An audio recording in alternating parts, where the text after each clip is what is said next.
It's had me change my mind on more than one occasion. I've thought he's innocent. I've thought he's guilty. Serial adulterer, frequented brothels, drunkard, alcoholic, beat his wife.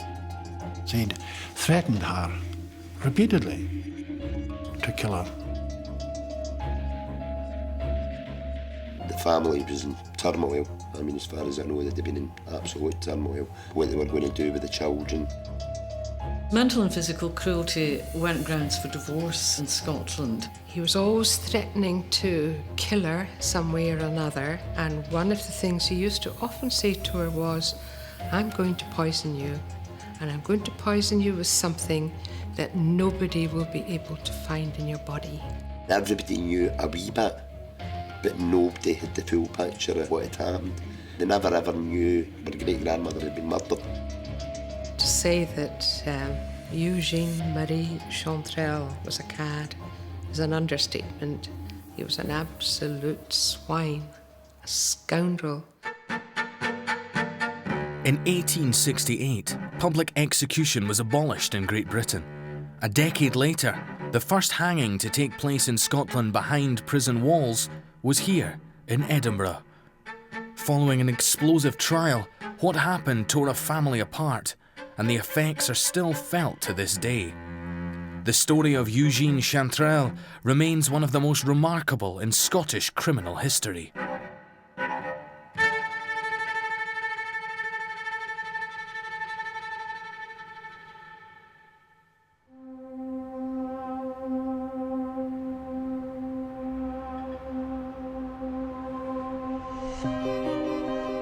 At 10:45 on the morning of the 7th of May 1878, court sat for the trial of the Crown versus Eugene Marie Chantrell.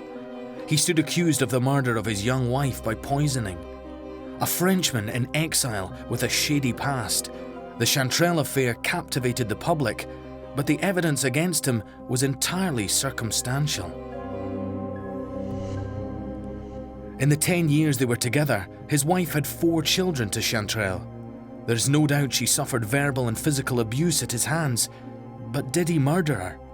And how did he end up in Edinburgh in the first place? My dad's grandfather was actually Eugene Marie Chantrell. Round about the early 80s, I had taken it on myself to do a bit of research in the family, and I had an aunt at the time who's no longer with us, and she went absolutely hairy at the fact that I was going to look into the family history.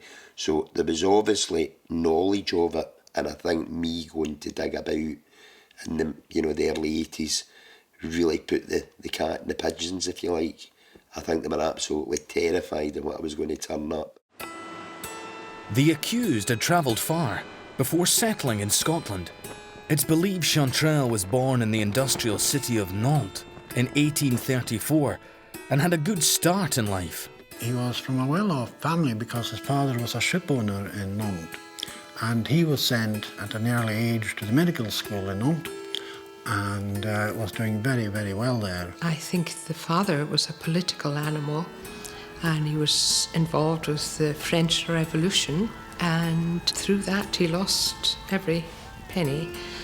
So Eugene had to leave university, no more funding, and think again. But despite extensive research, not even his descendants can be completely sure of his beginnings. We can't find him in France. We don't know. Did he come from Nantes? The fact there's been so many secrets and cover-ups over the years, I've even started questioning the fact of, did he actually come from Nantes? Because there's absolutely no proof.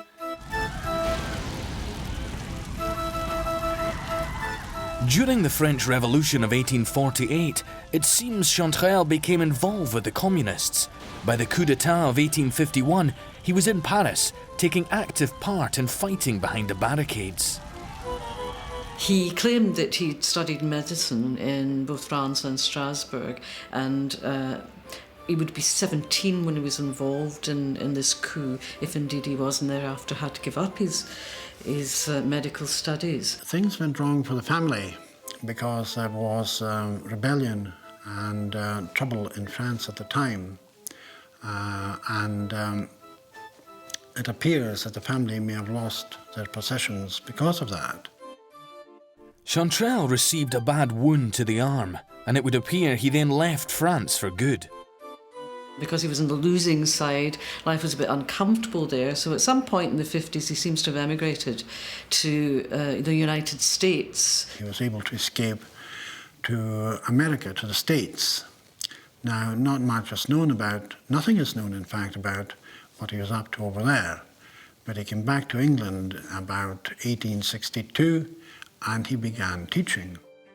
He was an excellent tutor of French, German, Latin and Greek, and he wrote grammars of French that were used widely in the schools, and it's very, very highly thought of.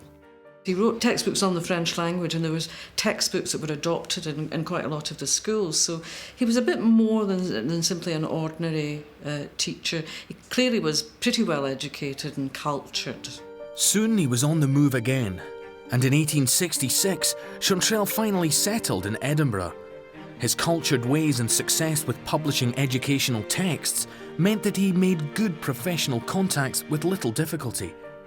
Within months of arriving in the capital, he was earning a good living as a self-employed language tutor. He was very handsome. He was a big, tall, curly-headed, attractive man. He would have all the girls chasing after him anyway. You can just imagine him having that lovely French accent and,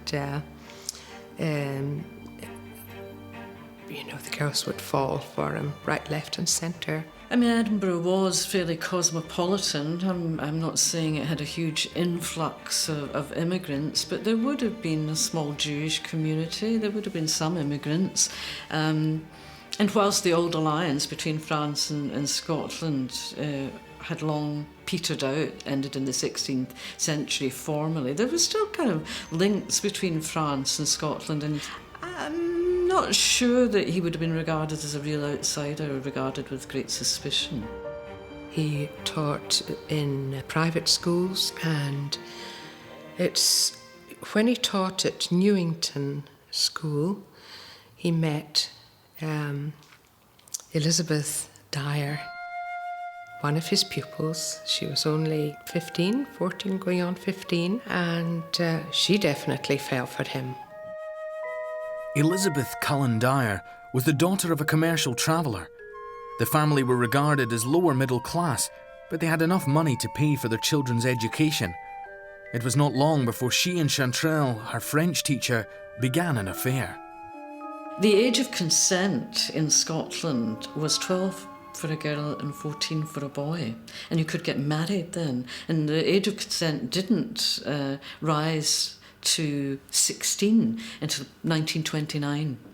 So it's quite shocking to us that, for example, now, if that had happened, he being a teacher, she being a 14, 15-year-old girl, he would have ended up in prison, without doing anything else. But it wasn't illegal then because the age of consent was so much lower. She used to write him love letters, pleading undying love, and she didn't really get much back in return. And she would be enticing him for love-making and trying to get the house free for such pursuits.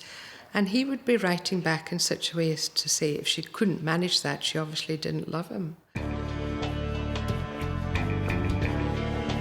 Chantrelle was 32, 17 years older than Elizabeth. The affair intensified, despite the initial disapproval of her family. And later, it became apparent that Chantrelle may have had good reason to leave England. He had a feeling, and he had a feeling for young girls that he was teaching. There are those, particularly after it was to happen, who would attribute that to his nationality because he was foreign, and particularly French. And people tended to think the French were a bit outrageous and could be trusted, and they were terribly temperamental, etc. So he wouldn't necessarily have been expected to adhere to the same moral codes, but he really did go beyond it. I mean, and before this particular case, he was in trouble with the law for raping an underage young woman in Newcastle. In one case in particular, he went so far that he was convicted of abusing a young girl. And he was 9 months in jail for that. And he was only saved from a much longer sentence by the submissions made on his behalf by the family that he lived with. So clearly he was someone who didn't have very many scruples and, was prepared to act in ways that went beyond, respectable. When they found out Elizabeth was pregnant, the couple wrote to one another, declaring that they were now husband and wife. Now that's something that, it's called an irregular marriage, and it was legally valid in Scotland. It was recognised as a proper marriage. There's no notice, no solemnisation. It's a simple exchange of vows. Eventually, however, St Giles Cathedral was chosen for a formal marriage ceremony. The Dyers remained reluctant, as it seems did the bride. She wasn't keen either because she was young and I'm sure ambitious and wanted to get on and do a lot of things that she now couldn't do. However, they decided to get married, and the child was born, Eugene. The couple married officially on the 11th of August 1868. Despite the grandeur of the location, as was later quoted at the trial, a more melancholy story of married life has seldom been told in a court of justice. To the outside world, the sophisticated Frenchman and his young wife lived a comfortable life in one of the main thoroughfares of Edinburgh's new town. They were settled in a house which was above shops in George Street in Edinburgh. And it wasn't a very grand establishment, but I suppose quite good for the circumstances. They had 4 children. There were 4 birth certificates, but one child was never mentioned. So we don't know what happened to child number 4 or where that child came in the family. But there was Eugene, Louis, and a baby. I think the children at the start of their life probably had quite a good life. They had a good standard of living. There was money there, their father worked. I think as that dried up, the children maybe suffered a bit. On a Sunday, his wife always went to church, but he never ever did, and he stayed in his bed till 4 o'clock, and he was always so crotchety when he got up.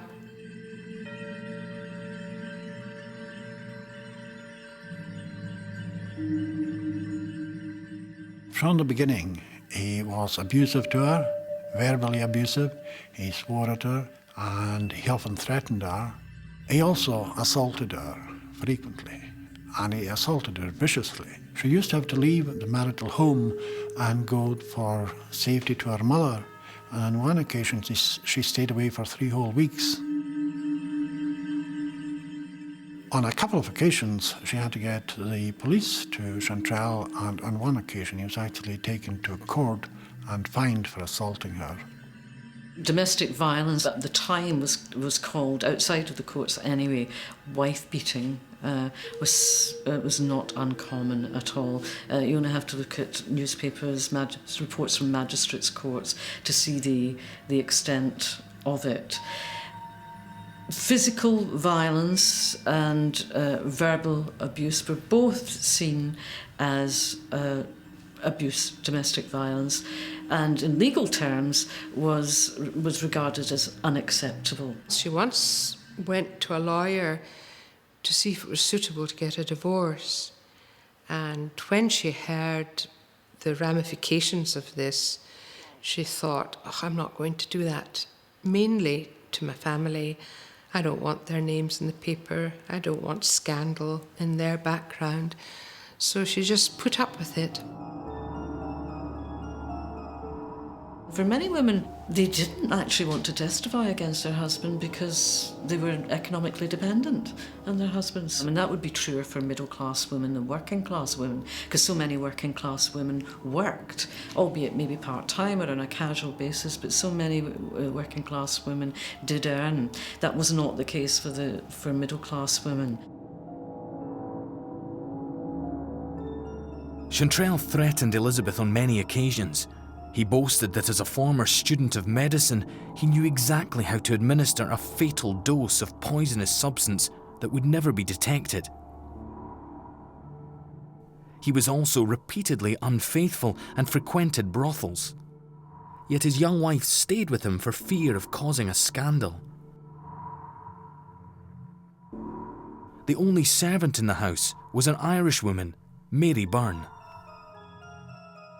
Lots of people would have one servant like Mary, who would have been paid a pittance and would have got her, her board perhaps if she stayed in, which she did. And servants were just treated as if they weren't there. They were non-people, non-persons, and the household would continue as if they weren't there. She'd been there for quite a while. She was very much close to Mrs. Chantrelle, but she didn't have much time for him because she heard the way he spoke to her.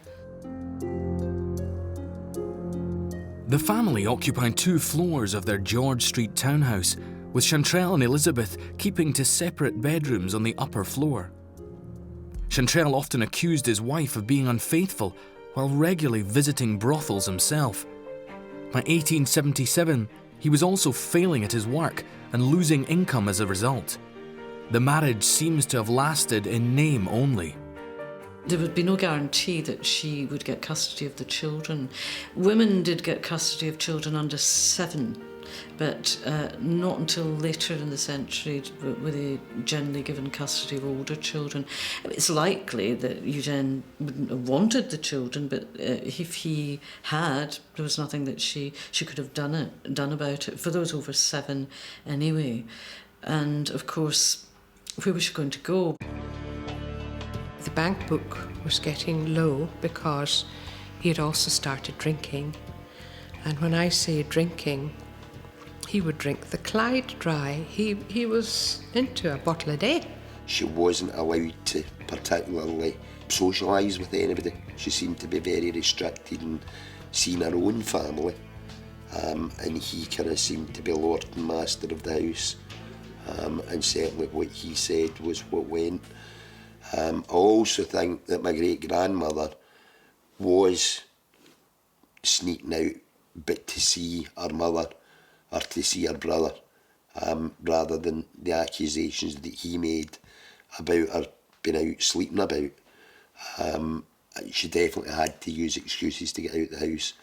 I tend to think that he followed her when she went out. I'm aware of that as well. They were both very jealous people. The extent to which that jealousy continued on Elizabeth's part, I'm less certain of. She accused him of having affairs with the people that he taught. He accused her of sleeping with her brother, which was incest, the ultimate taboo. Although there was no proof, that was the case. He had even accused her, or implied certainly on one occasion, of incest between her and her twin brother, simply because her brother came to visit her perfectly innocently.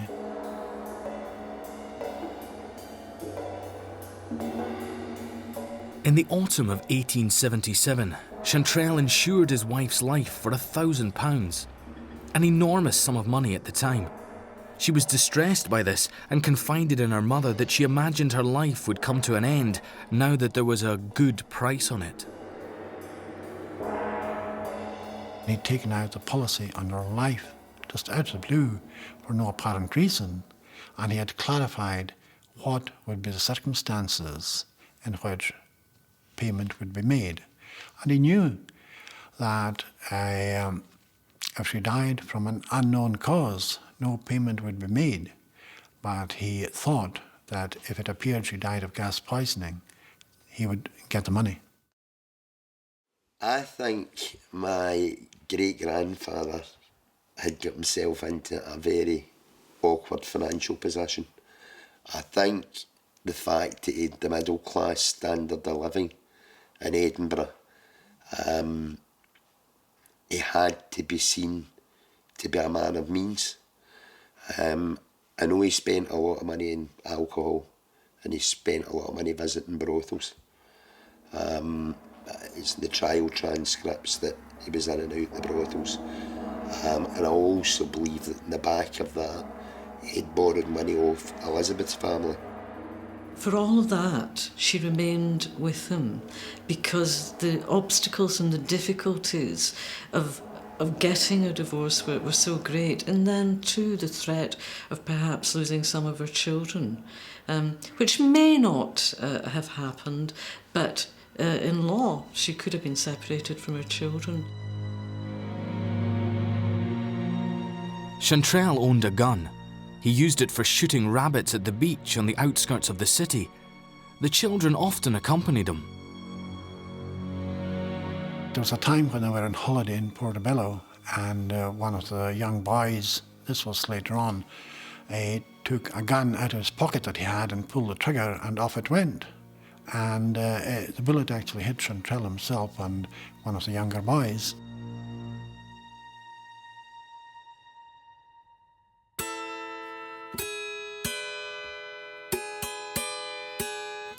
As 1877 drew to a close, Chantrelle was doing very little work and was falling deeper in debt. The bank were chasing him very strongly in 1877 for money that was owed to them, and eventually they wrote to him to say, well, if you haven't paid by 31st December of this year, we're putting matters in the hands of our lawyers. Not long before his wife took ill, Chantrelle demanded that the two older boys sleep in his bedroom while the baby was to remain with his mother. He had decided he was lonely in his bed and he wanted at least the boys with him, and it was just a small iron bed, and one of them slept next to the wall and then the other one beside him, and so it wasn't comfortable sleeping. This was a new habit. I saw it as a strange situation where he seemed to have a bond with the children, but didn't have a bond with his wife. Although Chantrelle had found success as a language tutor, he had studied medicine in his youth in France. Poisoning had long been his favourite form of threat towards Elizabeth, and he kept an odd stock of substances in the home. About 80 bottles of stuff in his teaching room, in cupboards. A lot of it was pretty innocent stuff. There was some dodgy stuff as well. There was chloral, there was opium extract, dangerous stuff. There was opium liquid and chlorodyne and a huge long list of stuff, but strange things for a French teacher to have in his house. He used to treat the pupils for coughs and colds and earache and bits and bobs with some of the stuff he had in his room. He had liquid opium, but he also had extract of opium, which is hard stuff, and he knew, because he said in his judicial declaration, that extract of opium was 3, 4, maybe even 10 times stronger than normal opium. It would take very little opium to cause death, just a few grains and bang. Immediate damage to liver, kidneys, spleen, brain. By the end of 1877, Chantrelle was in serious trouble financially. Despite this, Mary Byrne later testified that Madame had enjoyed the festive period. Christmas of that year, up till that, things had been going reasonably well. At least she wasn't complaining about them as much as previously. And for Christmas, he bought 2 bottles of champagne. The last day of the year, December 31st, before Hogmanay, Mrs. Chantrelle was out being very active and buying cards for a New Year card for her servant, Mary Byrne, and also one to send to her friend in England. And in that she said, I'll write to you very soon. For the rest, we rely on the testimony of the servant, Mary Byrne. She said that while Edinburgh celebrated, Madame and Monsieur remained at home in the dining room. Mary stayed in the kitchen until midnight, when Madame invited her to the dining room. Music from the castle could be heard through the windows. She said the couple had both been drinking champagne. They were very small glasses, because a glass was given to Mary Byrne and she didn't like it, so she gave it to the boy Louis. Now, had it been a substantial glass, she wouldn't have given that to him. Shortly afterwards, Byrne said that she heard Madame going to bed, closing her bedroom door shut behind her. Around midnight, she heard Chantrelle come upstairs and go into his bedroom. What happened in the early hours of 1878 can never be known, but by the afternoon of New Year's Day, Lizzie was complaining of a severe headache. Chantrelle was out drinking somewhere in the city. When New Year came, Mary Byrne decided she would like a day off, and off she went. And she came back about 10 o'clock at night. When Mary Byrne came in, she found that Mrs. Chantrelle was in bed, not at all well, and she'd been having lemonade and she'd been having grapes. And she asked Mary Byrne to peel an orange for her, which she did. And she broke it into 4 bits and gave her a bit, which she took.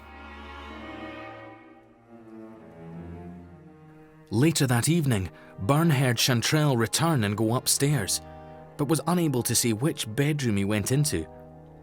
The following morning, she rose early to set the fire. She heard a loud wailing from her mistress's room and thought it was the cat.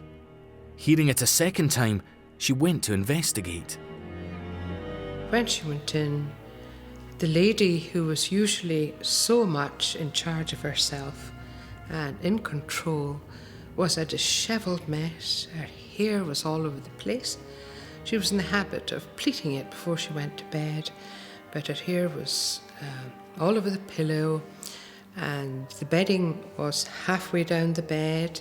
The bed was dishevelled, and she was in a bad way.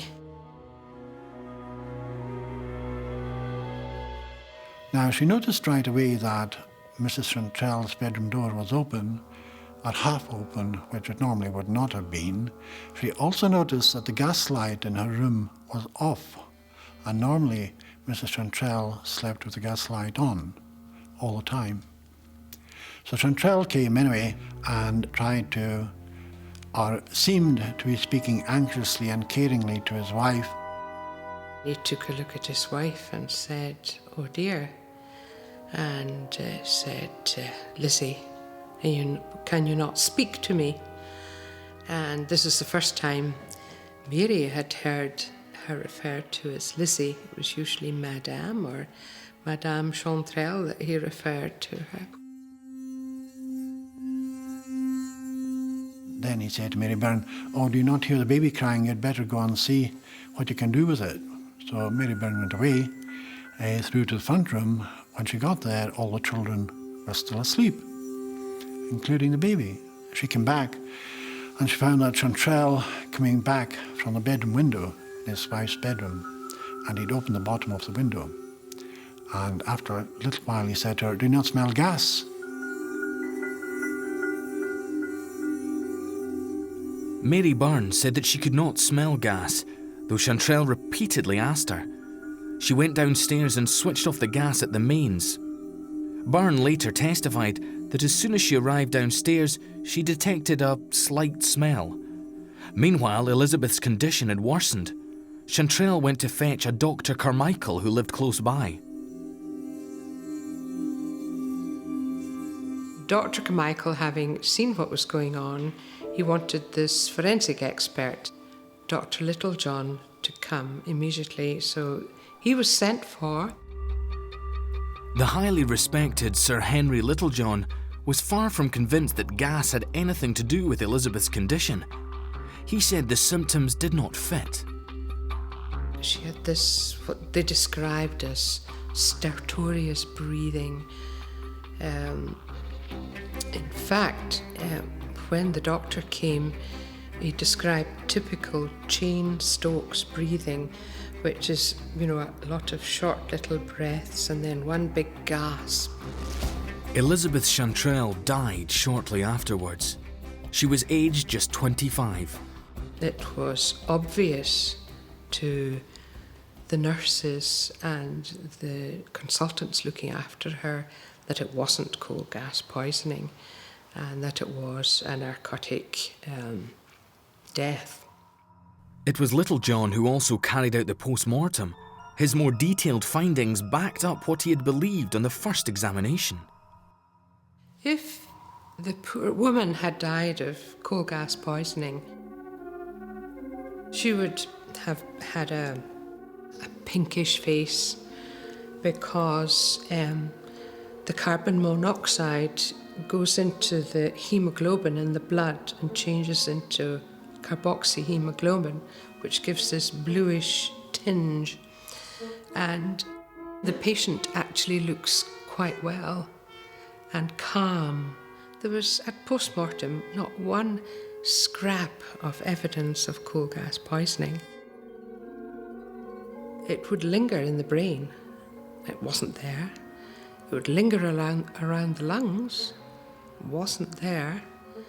And there was absolutely not one sign of coal gas poisoning about that poor woman. Now, he was arrested immediately after his wife's funeral service, at which he put on a huge display of grief. And nevertheless, he was taken away and work was started on the case. Had Chantrelle succeeded in carrying out his threat of poisoning his wife with food or drink laced with opium? Despite his protestations of innocence, he was arrested and charged on the 5th of January. These photographs unearthed during Paul Nelson's years of research may or may not be the Chantrelle children. They lost their mother on New Year's Day. The funeral was a few days after it, and their father was arrested the day of the funeral. So within 3 days, 4 days, they'd lost both their parents. I don't believe that the children were ever taken to prison to visit them. The Lord Advocate, Lord Watson, led the case for the prosecution. He conceded that there was no direct evidence. He knew how to put together a legal case very well indeed, and it was a case that was substantially of circumstantial evidence. But he was able to lead the evidence, and he led it very cogently, very economically as well, and very persuasively to show that if you took all the bits together, they all pointed in one direction. Chantrelle was indicted with the murder of Elizabeth on the 1st or 2nd day of that year in the marital home. He was accused of killing her by administering opium with oranges and lemonade. He maintained his innocence. The case took 3 months to prepare, and the trial opened on the 7th of May 1878. It caused a sensation, and members of the public had to be forcibly cleared from the court. Chantrelle pled not guilty. Of the many witnesses who took to the stand, one was his own son, Eugene John, later known only as John. One of the children the oldest child gave evidence that he'd seen his father hit his mother, give her a slap across the head, and that must have been dreadful for the children. He did tell that his father was a good father to them and he was kind to them and would buy things for them and things like that, but he also admitted that his father was not nice to his mother and that he used bad words to her, that he made her cry.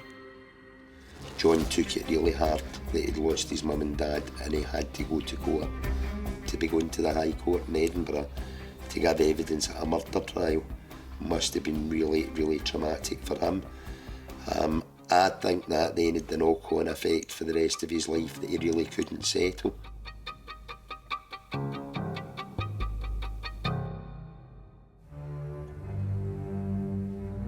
The defence team stuck to the theory that Elizabeth had been gassed by accident due to a leak from the supply to the house, but under forensic scrutiny, this did not stand up. She would have just quietly gone into coma and died, but it wasn't like that at all. She had degenerated into hardly being able to breathe, and the fixed small pupils and leading to convulsions and death later.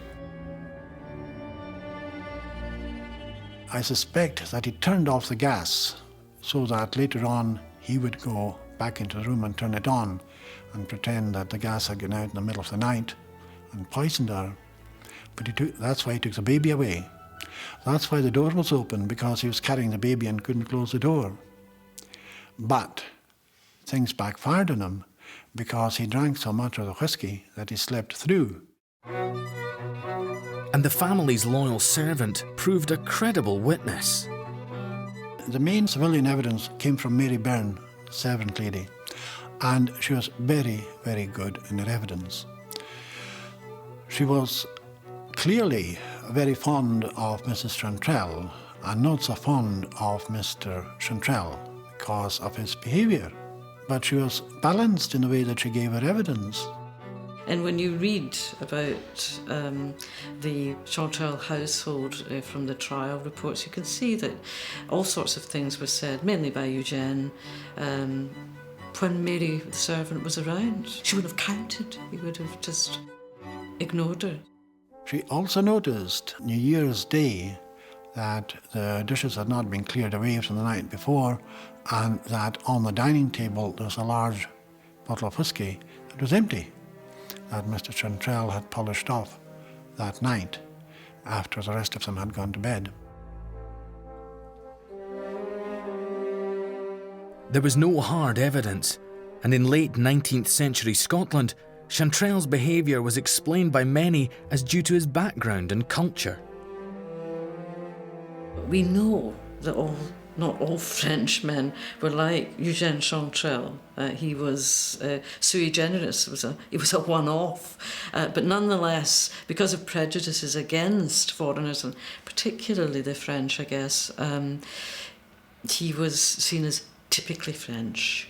No self-restraint, no self-control, ruled by his passions. Back in the 90s, I questioned whether a lot of the evidence at the trial was circumstantial. And I still believe in my heart of hearts that it was a lot of circumstantial evidence. But when you piece the circumstantial evidence together with the way he conducted himself and the way he behaved and the way he'd been seen to be behaving, then it creates a different picture. In his charge to the jury, the judge, Lord Moncrieff, urged them to set aside the novelty of the case and make their decision based on conscience, not consequence. The defence, including Robertson and Traynor, asked the jurors to consider carefully the life of the prisoner in this mysterious and doubtful case. But the jury was absent for only an hour and 10 minutes before they returned their verdict. Chantrelle was guilty as libelled, and the Lord Justice Clerk passed the mandatory sentence for murder at the time. Although it was accepted back then, in today's society, we wouldn't have put him through that. You know, I dare say he would have done a prison sentence, but then he'd have got out and had to pick up his relationship with his children.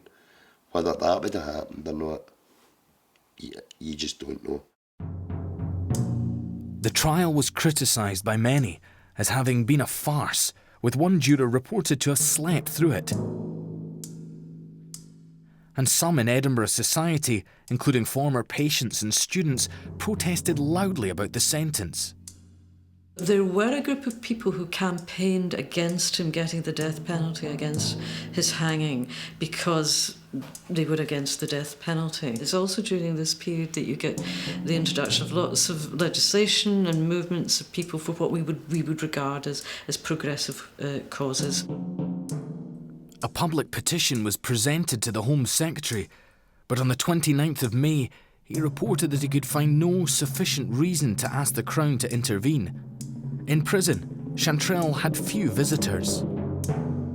He got the usual priestly and ministry aid to help him on his last 3 weeks on earth.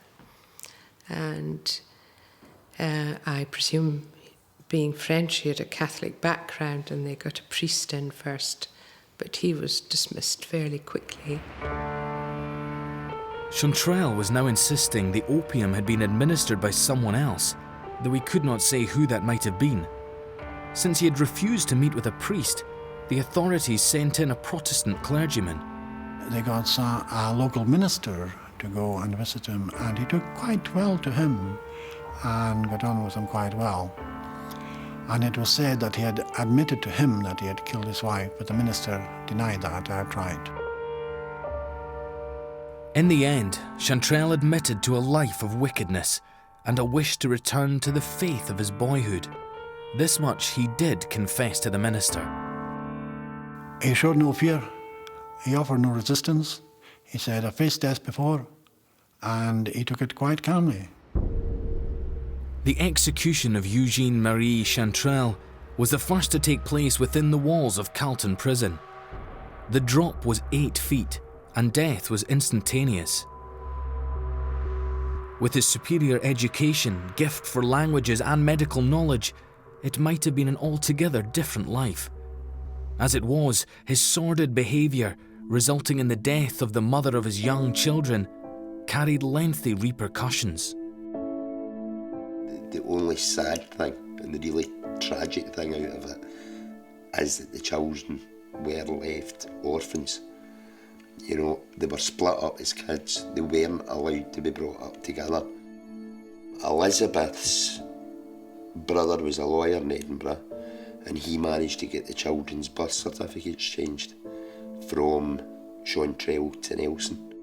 The 2 older kids were sent down south for education, to be educated at boarding school. Paul Nelson's grandfather was the baby of the family when the murder was committed. He grew up with the stigma of his father's crime, even into married life.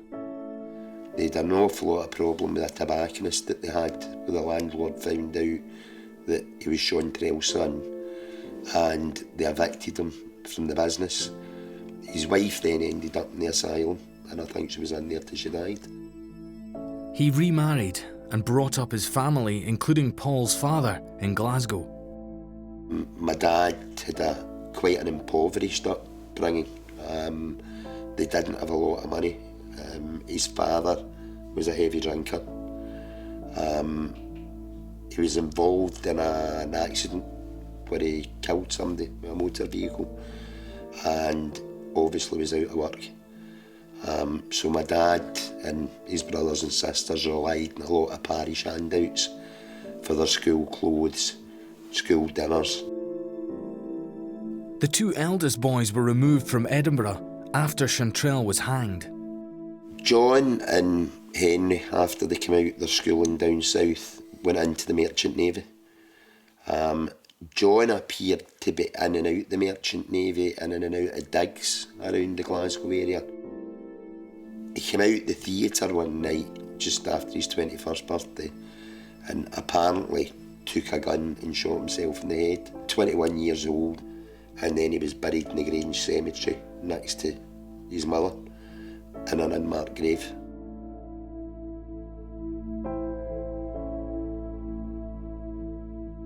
My grandfather died in 1948 of lung cancer, and even when he died, none of the children were allowed to go and register his death It was my grandmother that went and registered his death and made all the funeral arrangements. Hence, I still think the family were being shielded in 1948 from what the truth facts were. I do believe that my great-grandmother had a hell of a life with him. And I do believe, ultimately, that he did murder her to meet his own ends. It changed, literally changed everybody's lives, which is, it's beyond comprehension. Trying to understand how that must have felt, you just can't. You can't.